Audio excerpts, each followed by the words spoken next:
अस्सलाम वालेकुम। आज हमारा लेक्चर 1.4 है, जो कि मेन हमारा लेक्चर जो नेटवर्क फंडामेंटल्स है, उसके अंदर हमारा ये सब टॉपिक है आज, जो कि इम्पोर्टेंट कॉन्सेप्ट्स हैं IPv4 की, IPv6 और TCP और UDP।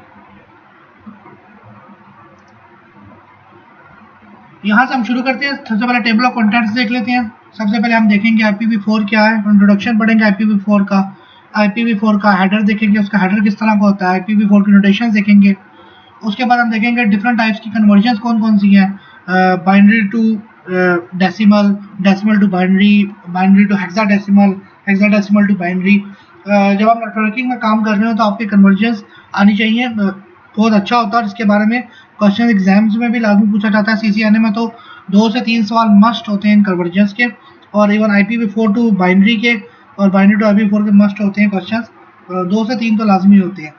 उसके बाद हम देखेंगे IPv6 का इंट्रोडक्शन का, IPv6 का उसका हेडर किस तरह का, IPv6 की नोटेशन किस तरह की है, कहाँ कहाँ पे IPv6 यूज होता है। उसके बाद हम TCP को देखेंगे, जो कि हमने पिछले लेक्चर्स में अच्छी तरह से लेटेस्ट में पढ़ा था।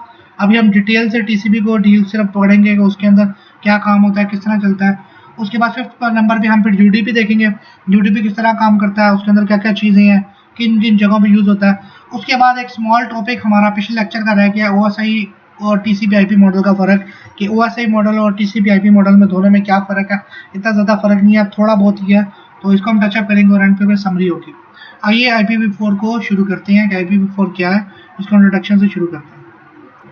उससे पहले हम सबसे पहले प्रीवियस लेक्चर का एक रीकैप कर लेते हैं, जिस तरह हम हर लेक्चर के स्टार्ट में रीकैप करते हैं, पिछले लेक्चर का रीकैप कर लेते हैं। अभी पिछले लेक्चर में हमने OSI मॉडल की लेयर 7 लेयर्स देखी थी, उनकी फंक्शनैलिटी देखी थी, उनके प्रोटोकॉल देखे थे, और हर लेयर का हमने डिफरेंट फंक्शन देखे थे कि वो किस तरह काम कर रहे हैं, जो कि हमारा इस वक्त लेक्चर 1.3 था। और हमने उसमें डिटेल्स में सारी डिस्कशन की थी कि 7 लेयर्स जो है वो किस तरह कंबाइन मिल के काम करती हैं, या लेयर्स की हमें ज़रूरत क्यों पड़ी थी। ये सारा हमारा पिछला लेक्चर था। और अब हमारा इंट्रोडक्शन टू IPv4। IPv4 जिस तरह आप देख सकते हैं कि एक इंटरनेट प्रोटोकॉल वर्जन है, और ये वर्जन नंबर 4 है, जो कि वर्जन इंटरनेट के लिए बनाया गया था। और ये सिर्फ और सिर्फ बनाया गया था ताकि ट्रैफिक को राउट किया जाए डिफरेंट डिवाइसेस के आपस में। फॉर एग्जांपल, अगर एक डिवाइस आपकी A है और यहाँ पे आपकी डिवाइस B है, तो इनके दरमियान जो कम्युनिकेशन होगी वो थ्रू IPv4 होगी, वो थ्रू IPv4 होगी। तो डिवाइसेस की, डिफरेंट डिवाइसेस के दरमियान कम्युनिकेशन कराने के लिए, यहाँ कोई सर्वर लगा हुआ है, यहाँ पे सर्वर के साथ कम्युनिकेशन कराने के लिए, इन सब के लिए हमारा IPv4 इंट्रोड्यूस किया गया था, और ये वर्जन 4 है। आपको मैंने स्टार्ट में बताया था पहले लेक्चर में कि जब भी कोई नई इंट्रोडक्शन होती है कोई दुनिया के अंदर, तो उसके पहले बारे में, उसके बारे में लिखा जाता है, जिसको हम कहते हैं RFC। तो IPv4 के बारे में भी RFC में लिखा गया था, जो कि 1982 में लिखा गया था, और उसके बाद फिर IPv4 को ऑफिशियली लॉन्च किया गया था। ये एक पैकेट स्विचिंग टेक्निक है, और ये ट्रैफिक राउटिंग के लिए यूज होती है। ये एक पैकेट स्विचिंग टेक्निक है IPv4 की। 3 तरह की स्विचिंग होती है। एक सर्किट स्विचिंग होती है, जो कि आपके पब्लिक नेटवर्क्स के अंदर होती है, और नॉर्मली डिजिटल डेटा आपका हैंडल करने के लिए जो टेक्निक होती है सर्किट स्विचिंग होती है। दूसरा आपका पैकेट स्विचिंग होती है, जो कि IPv4 की कम्युनिकेशन वगैरह, जिसमें आपके डिफरेंट पैकेट्स के अंदर डिवाइड कर दिया जाता है, और फिर सोर्स और डेस्टिनेशन को यूज़ करते हुए ट्रैफिक को राउट कर दिया जाता है। और तीसरी आपकी टेक्निक है मैसेजिंग स्विचिंग है, जिसमें आपका डेडिकेटेड पाथ की ज़रूरत नहीं होती, लेकिन वो कम्युनिकेशन आप कर सकते हैं कि एक अगर मैसेज दूसरी जगह पहुंचाना है तो विदाउट एनी पाथ वो पहुंच सकता है, without any transmission, without any I mean communication device. तो ये 3 टाइप की स्विचिंग होती है। तो ये आप इंटरनेट वगैरह पे डिटेल से इसको पढ़ सकते हैं। अभी के लिए भाई इतना ही रखेंगे। IPv4 जो है वो पैकेट स्विचिंग टेक्निक से, पैकेट स्विचिंग का मतलब होता है कि किसी खास सोर्स को किसी खास डेस्टिनेशन का राउट कराना, तो फिर हम ट्रैफिक राउट करा सकते हैं। IPv4 के 32 बिट एड्रेस है। अभी नेक्स्ट स्लाइड में मैं आपको डिटेल से बताऊंगा कि इसके किस तरह डिवीजन होती है, और इसके अंदर 2 की पावर 32 यूनिक एड्रेसेस होते हैं, मतलब 4.3 बिलियन एड्रेसेस होते हैं। अभी आप डिटेल से आगे सारा कुछ देखेंगे इसका। मैं एक चीज़ यहाँ पे आप लोगों को बता दूं कि इसकी जो रेंज है ना, किसी भी ऑक्टेट की रेंज वो 0 से लेके 255 तक होती है। ना कोई इससे ऊपर जाएगा IPv4 का नंबर, ना इससे कोई नीचे आएगा। कोई भी ऑक्टेट हुआ, कोई भी नंबर हुआ इसी रेंज के बीच में उसका एग्जिस्ट करेगा। एक बार फिर रिपीट कर दूं कि IPv4 के जो 32 बिट एड्रेस होता है और उसमें 2 की पावर 32 यूनिक एड्रेसेस होते हैं, मतलब 4.3 बिलियन एड्रेसेस IPv4 के बन सकते हैं या बनते हैं। It uses logical addressing scheme और सिर्फ राउटिंग परफॉर्म करता है। ये लॉजिकल एड्रेसिंग सिस्टम है और ये राउटिंग परफॉर्म करता है, इसके अलावा IPv4 का और कोई काम नहीं होता। एक चीज़ मैं आपको यहाँ पे बता दूँ कि आप लोगों ने ये जो टेबल मैंने नीचे बनाया हुआ है, ये आप लोगों ने यूनिवर्सिटी लेवल पे बहुत देखा होगा। ये हमारा एक्चुअली बाइनरी टेबल है जिसमें ऊपर हमारे डिफरेंट ऑक्टेट्स हैं, 0 2 वैल्यू, आप वैल्यूज कह लें, और नीचे हमारे बाइनरी डिजिट्स हैं। ये 0 1 की फॉर्म में होते हैं, वैसे अभी तो 0 मैंने जैसे एग्जाम्पल के लिए कहा है, ये 0 1 की फॉर्म में होती है। अब ये जो 0 2 4 8 16 32 है ना, ये आप कह सकते हैं कि ये सबनेटिंग होती है एक तरह की। सबनेटिंग हम डिटेल से आगे जाके कुछ लेक्चर में बड़े डिटेल से उसको डिस्कस करेंगे। अभी के लिए बस आप इतना याद रखें कि ये ना डिफरेंट सबनेट्स हैं कि 0 2 4 8 16 32 61 128 और एंड पे 1 2 56 होता है। तो ये एक्चुअली लिखा जाता है बाइनरी को ना ऊपर वाले नंबर्स पे लिखा जाता है, उसके वैल्यूज लेके उसको ऐड करके फिर एक आपका डेसिमल नंबर बनता है, या फिर ऊपर वाले नंबर से आप बाइनरी नंबर बनाना चाहें तो आपका एक बाइनरी नंबर बनता है। अभी जब हम कन्वर्जन देखेंगे तो आप ये टेबल को आपको फिर डिटेल से टेबल समझ आएगा। इसके बाद हम चले जाते हैं IPv4 पैकेट के ऊपर।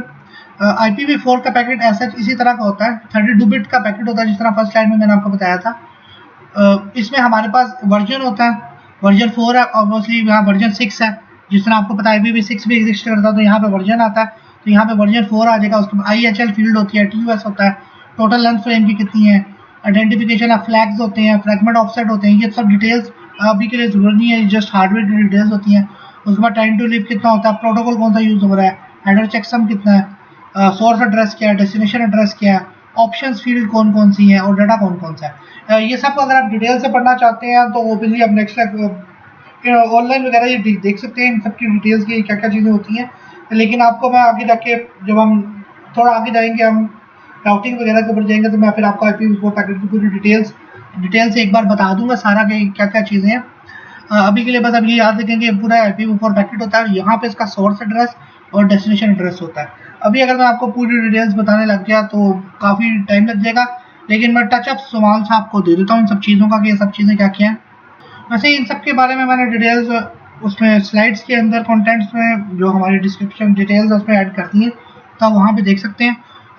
मैं सरसरी आप लोगों को बता दूँ कि वर्जन आपका IPv4 वर्जन है, या आपका IPv6 वर्जन आपका वो आता है। उसके बाद हेडर लेंथ आती है, हेडर लेंथ आपकी 32 बिट है ऑब्वियसली, या आप लोगों की 20 बिट MPLS का हेडर है तो वो भी आ सकता है। ये जो TOS का मतलब है क्वालिटी ऑफ सर्विस होती है, type of service, quality of service आपने कौन सी लगाई हुई है, DSCP लगाई हुई है। जब हम आगे जाके क्वालिटी ऑफ सर्विस वगैरह पढ़ेंगे तो तब आपको इसका अंदाजा होगा।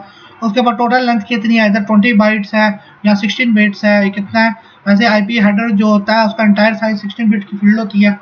उसके बाद आपकी IP फ्लैग्स आ जाते हैं, 3 तरह के फ्लैग्स होते हैं, एक 0 बिट का होता है, एक DF बिट होती है, एक मोर फ्रैगमेंट की MF बिट होती है। ये डिफरेंट बिट्स या फ्रैगमेंटेशन के लिए यूज होती हैं। उसके बाद आपका TTL आ जाता है, टाइम टू लिव। ये नॉर्मली टाइम टू लिव आपका यूज होता है राउटर्स में, जब भी आपको कोई ICMP पैकेट जाता है वो एक TTL की वैल्यू लेके जाता है, और ये TTL की वैल्यू जब आपकी राउटर से कम्युनिकेशन हो रही है उसमें बहुत ज़रूरी, लूप प्रोवाइडर्स के लिए बहुत ज़रूरी होता है। और ये आपको एक्चुअली इसकी वैल्यू 255 होती है, लेकिन अब जितने राउटर से आपका पास होती जाती है ट्रैफिक तो एक एक TTL कम होता रहता है। ये आगे जाके हम डिटेल से डिस्कस करेंगे। उसके बाद आपका प्रोटोकॉल आ जाता है, प्रोटोकॉल में आपका TCP या UDP है, कौन सा प्रोटोकॉल है वो आ जाता है, उसकी पोर्ट नंबर आ जाती है। उसके बाद आपका हेडर चेकसम आ जाता है, आपके एरर्स की डिटेक्शन के लिए आ जाता है कि एरर्स कोई है। उसके बाद सोर्स एड्रेस आ जाता है, 32 बिट एड्रेस होता है। उसके बाद डेस्टिनेशन एड्रेस आपका आ जाता है, सॉरी 32 बिट एड्रेस नहीं होता, हाँ 32 बिट एड्रेस होता है। उसके बाद आपकी ऑप्शन फील्ड आ जाती है। ऑप्शन फील्ड में आपकी कोई खास एक अगर रिक्वेस्ट हो, फॉर एग्जाम्पल अगर मुझे राउटर कहे कि मुझे A to B जाना, तो मुझे ये जो पाथ है, फॉर एग्जांपल अगर आपने मैं यहाँ पे आपको ड्रॉ करके थोड़ा बता देता हूँ। तो फॉर एग्जांपल आपने A to B की जाने के लिए आपके पास 2 पाथ है, और आपका जो रिसीवर है वो कहता है कि मुझे नीचे वाले पाथ से ट्रैफिक भेजो, तो फिर यहाँ ऑप्शन फील्ड में एडिशन हो जाती है उसकी। तो ये सारी की सारी IPv4 पैकेट की डिस्क्रिप्शन है, इसकी डिटेल्स कंप्लीट मैंने कंटेंट्स में डाल दी है, आप वो पढ़ सकते हैं, या आपको अगर फर्दर इसकी डिस्कशन करनी है तो आप इंटरनेट से भी इसको देख सकते हैं। कि इसके बारे में और IPv4 पैकेट क्या होता है। उसके बाद IPv4 की नोटेशन आ जाती है जो कि बहुत इंपॉर्टेंट पार्ट है। इसमें आपके पास इसी तरह का IPv4 एड्रेस होता है जिसमें आपके पास 4 ऑक्टेट्स होते हैं, 4 बाइट्स का एड्रेस होता है। यहाँ आप कह देंगे 4 ऑक्टेट्स होते हैं। 1 ऑक्टेट ये हो गया, दूसरा ऑक्टेट हो गया, तीसरा ऑक्टेट हो गया और ये चौथा ऑक्टेट हो गया। मैंने आपको स्टार्ट में बताया था कि IPv4 एड्रेस का जितना मर्जी डिजिट्स हो उसकी वैल्यू 0 से लेके 255 के बीच में ही होती है। मतलब कि ऑक्टेट 1, 2, 3 या 4 चारों ऑक्टेट्स की कोई ना कोई वैल्यू, सारी जो डेसिमल नोटेशन होती है वो 0 से 255 के बीच में होती है। हर एक तो ऑक्टेट जो होता है वो 8 बिट्स का होता है, 8 बिट्स का होता है। अभी किस तरह 8 बिट्स का होता है ये नीचे आप देख सकते हैं कि 8 बिट्स है।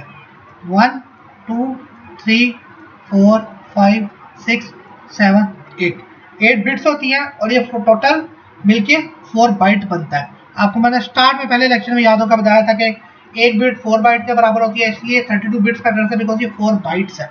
ये पूरा का पूरा 1 बाइट हो गया, ये दूसरा बाइट हो गया, ये तीसरा बाइट हो गया और ये चौथा बाइट हो गया। अगर आप ऑक्टेट की एक की बात करें तो ये जो एक है ये 1 बाइट है और 8 बिट्स है। 1 बाइट है और 8 बिट्स है, तो इसलिए पूरा का पूरा एड्रेस जो है 32 बिट एड्रेस होता है और जो कि हम कहते हैं 4 बाइट है। और ये कम्प्लीटली डेसिमल टू बाइनरी और बाइनरी टू डेसिमल में एग्जिस्ट करता है।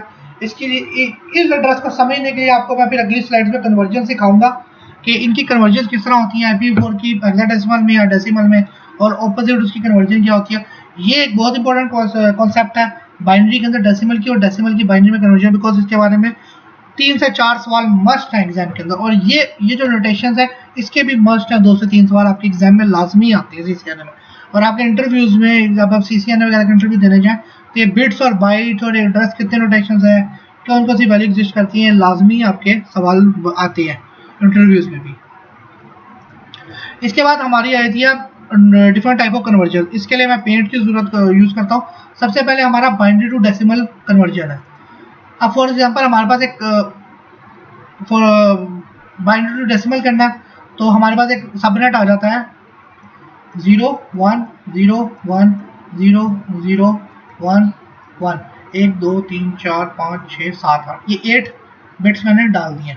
अब आपको याद होगा स्टार्ट में मैंने एक स्लाइड आपको दिखाई थी जिसमें मैंने लिखा था 0 2 4 8 16 32 64 और 1 2 8 ये मैंने आपको एक टेबल ऊपर बना हुआ दिखाया था। जब भी जो कन्वर्जन होती है ना, कन्वर्जन होती है बिट्स से डेसिमल में, ये हम बिट्स टू डेसिमल कन्वर्जन कर रहे हैं।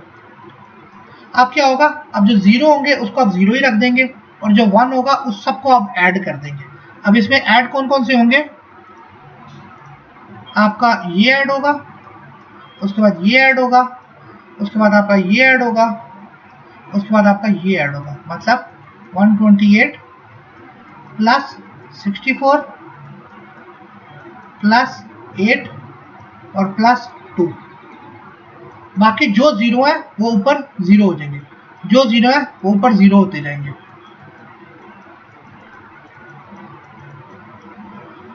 तो ये टोटल आपका बन जाता है, तो ये आपका बनता है 202। तो इसका मतलब ये है कि जो आपका फर्स्ट ऑक्टेट होगा, फॉर एग्जांपल आपके 4 ऑक्टेट है, एक ये हो गया, फिर डॉट लग गया, फिर दूसरा आ गया, फिर डॉट लग गया, फिर तीसरा आ गया, फिर डॉट लग गया और फिर चौथा आ गया। ये आपके 4 बिट्स का एड्रेस है, जो कि 4 बाइट का एड्रेस है, जो कि 32 बिट्स है, IPv4 एड्रेस है। और ये आपने फर्स्ट ऑक्टेट को कैलकुलेट किया बाइनरी से डेसिमल में, तो यहाँ पे आपका आ जाएगा 202 आ जाएगा और फिर डॉट लग जाएगा। तो ये आपका एक डेसिमल एड्रेस है जो कि 8 बिट्स और 1 बाइट का है। ये एड्रेस आपका 8 बिट्स और 1 बाइट का है। इसी तरह आपकी बाकी सारी कैलकुलेशन होती हैं जो कि कैलकुलेशन चलती है। हम एक और एग्जांपल ले लेते हैं यहाँ पे, यहाँ से मैं इसको न्यू पे कर लूँ, वेट मैं इसको जरा क्लियर करके न्यू कर लूँ। अब हम एक और वैल्यू ले लेते हैं, फॉर एग्जांपल हम ले लेते हैं, मैं कलर जरा चेंज कर लूँ, हम ले लेते हैं 0, ओह सॉरी मॉनिटर बड़ा हो गया, हम लेते हैं 0 1 1 1 1 0 0 1 2 3 4 5 6 7 और 0, ये हमारा एड्रेस है। अब उसी तरह सीक्वेंस सेम होगा, ऊपर आप नंबर डालेंगे 0 2 4 8 16 32 64 और 128। अब आप क्या करेंगे, जीरो वाले खत्म कर देंगे, जीरो वाले कैंसिल आउट हो जाएंगे, जीरो वाले कैंसिल आउट हो जाएंगे, जीरो वाले कैंसिल आउट हो जाएंगे और जीरो वाले कैंसिल आउट हो जाएंगे। यहाँ इसको जीरो नहीं, वन भी मोस्टली होता है कि इसको एज वन ही हम पढ़ते हैं, जीरो को वन भी पढ़ते हैं, उसका फर्क नहीं कोई इतना पड़ता। इसको 1 2 4 8 करने से ज़्यादा बेटर है, क्योंकि ये 2 की पावर में होती है, 2 की पावर 0 हो तो वो 1 ही होती है, तो इसलिए 0 ऊपर जाके 1 ही होता है। अब इसको ऐड कर लेते हैं, 16 प्लस 8 प्लस 4 प्लस 2, तो ये आपका बनता है 30। आपका नेक्स्ट ऑक्टेट में क्या आ गया, हो गया 30। तो ये आपके आ गए, ये अब आपके ये भी 8 बिट्स और 1 बाइट हो गए, टोटल अब आपका बन गया 16 बिट्स और 2 बाइट। इसी तरह आपके बाकी दो भी आ जाएंगे, फॉर एग्जाम्पल 26 है और 100 कर लें, 100 आ गया। इसकी जो भी वैल्यू होगी वो 0 से 255 के दरमियान ही होगी, कोई भी वैल्यू। तो ये आपको टोटल बन जाएगा फिर 32 बिट्स और 4 बाइट का एड्रेस। ये थी हमारी बाइनरी से डेसिमल की कन्वर्जन। अब हम देखते हैं नंबर 2 कन्वर्जन, जो कि है डेसिमल से बाइनरी।